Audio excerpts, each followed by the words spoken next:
بسم اللہ الرحمن الرحیم والمؤمنون والمؤمنات بعضهم اولیاء بعض یأمرون بالمعروف وینہون عن المنکر ویقیمون الصلاة ویؤتون الزکاة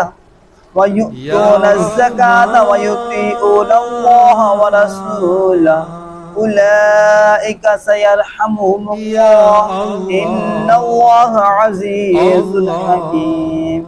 ترجمہ کنز العرفان۔ اور مسلمان مرد اور مسلمان عورتیں ایک دوسرے کے رفیق ہیں، بھلائی کا حکم دیتے ہیں اور برائی سے منع کرتے ہیں، اور نماز قائم کرتے ہیں اور زکوٰۃ دیتے ہیں، اور اللہ اور اس کے رسول کا حکم مانتے ہیں۔ یہ وہ ہے جن پر عنقریب اللہ رحم فرمائے گا، بے شک اللہ غالب حکمت والا ہے۔ والمؤمنون والمؤمنات، اور مسلمان مرد اور مسلمان عورتیں۔ اس سے پہلی آیات میں اللہ تعالیٰ نے منافقین کے خبیث اعمال اور فاسد احوال بیان فرمائے، پھر اس عذاب کا بیان فرمایا جو اللہ تعالیٰ نے ان کے لیے دنیا و آخرت میں تیار کیا، اور اس آیت سے مومنوں کے اوصاف، ان کے اچھے اعمال اور ان کے اس اجر و ثواب کو بیان فرمایا جو اللہ تعالیٰ نے دنیا و آخرت میں ان کے لیے تیار فرمایا ہے۔ چنانچہ ارشاد فرمایا کہ مسلمان مرد اور مسلمان عورتیں ایک دوسرے کے رفیق، آپس میں دینی محبت و الفت رکھتے اور ایک دوسرے کے مددگار ہے۔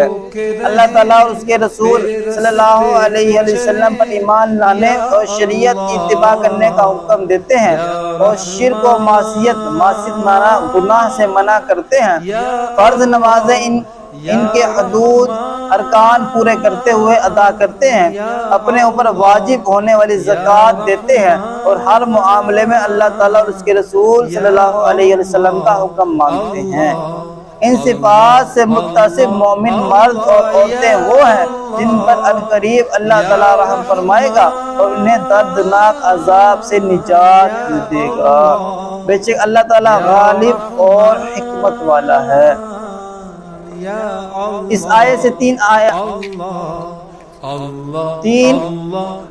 پہلے منافق مردوں اور منافق عورتوں کے چار اوصاف بیان ہوئے۔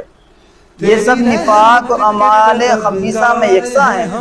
یہ کفر و معصیت اور رسول اللہ کی تکذیب کا حکم دیتے ہیں، یوں ہی برائی کا حکم دیتے ہیں اور نیکی سے منع کرتے ہیں، ایمان و طاعت اور تصدیق رسول سے منع کرتے ہیں، رائے خدا میں خرچ کرنے سے اپنے ہاتھ بند رکھتے ہیں۔ اور مذکورہ بلا آیات میں مومنوں کے 5 اوصاف بیان کیے گئے۔ ایک دوسرے کے رفیق ہیں، بھلائی کا حکم دیتے اور برائی سے منع کرتے ہیں، نماز قائم کرتے ہیں، زکوٰۃ دیتے ہیں، اللہ تعالیٰ اور اس کے رسول کا حکم مانتے ہیں۔ منافقوں اور مخلص ایمان والوں کے اوصاف کو سامنے رکھتے ہوئے عمومی طور پر تمام مسلمانوں کو چاہیے کہ وہ غور کریں کہ ان کے اعمال کن لوگوں کے ساتھ ملتے ہیں۔ اگر ان کے اعمال مخلص ایمان والوں کے ساتھ ملتے ہیں تو اللہ تعالیٰ کے اس احسان کا شکر ادا کریں، اور اگر اعمال منافقوں کے ساتھ ملتے ہوں تو انہیں چاہیے کہ اپنی عملی حالت درست کرنے کی بھرپور کوشش کریں اور مخلص ایمان والوں جیسے اوصاف اپنائیں تاکہ وہ منافقوں کے بارے میں بیان کی گئی وعید میں داخل ہونے سے بچ سکیں۔ اللہ تعالیٰ عمل کی توفیق عطا فرمائے۔ اس آیت میں بیان ہوا کہ مسلمان ایک دوسرے کے رفیق اور مددگار ہیں، اور حدیث پاک میں بیان ہوا کہ مسلمان اتفاق اور اتحاد میں ایک عمارت کی طرح ہے۔ چنانچہ ابو موسیٰ اشعری رضی اللہ عنہ سے روایت ہے کہ نبی اکرم صلی اللہ علیہ وسلم نے ارشاد فرمایا، سارے مسلمان ایک عمارت کی طرح ہیں جس کا ایک حصہ دوسرے کو طاقت پہنچاتا ہے، اور آپ علیہ السلام نے اپنی انگلیوں میں انگلیاں ڈال لی۔ اور حضرت نعمان بن بشیر رضی اللہ تعالیٰ عنہ سے روایت ہے کہ حضور اقدس صلی اللہ علیہ وسلم نے ارشاد فرمایا، مسلمانوں کی آپس میں دوستی، رحمت اور شفقت کی مثال جسم کی طرح ہے۔ جب جسم کا کوئی عضو بیمار ہوتا ہے تو بخار اور بے خوابی میں سارا جسم اس کا شریک ہو جاتا ہے۔ اللہ تبارک تعالیٰ مسلمانوں کو اتفاق اور اتحاد کی اہمیت کو سمجھنے اور آپس میں متفق و متحد ہونے کی توفیق عطا فرمائے۔ آمین بجاہ النبی الامین۔